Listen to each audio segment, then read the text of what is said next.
Selamat kembali. Korang boleh bezakan logat utara dan selatan. Aku nak uji korang teka 10 perkataan slang yang buat orang-orang terkejut.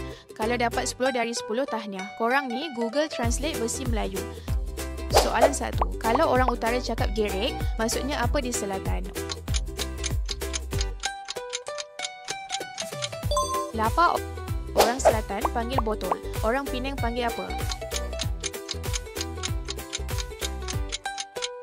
Betul. Apa maksud sek dalam logat Kedah? Tak. Kalau orang Johor cakap azan, orang Perlis cakap apa? Bang. Apa maksud hang dalam logat Pulau Pinang? Awak. Orang Selangor panggil cicak, orang Kelantan panggil apa? Cecak. Apa maksud mengkalaha dalam logat Sarawak? Tersangkut. Kalau orang Negeri Sembilan cakap palui, maksudnya pelik. Apa beza makan di KL versus Ipoh?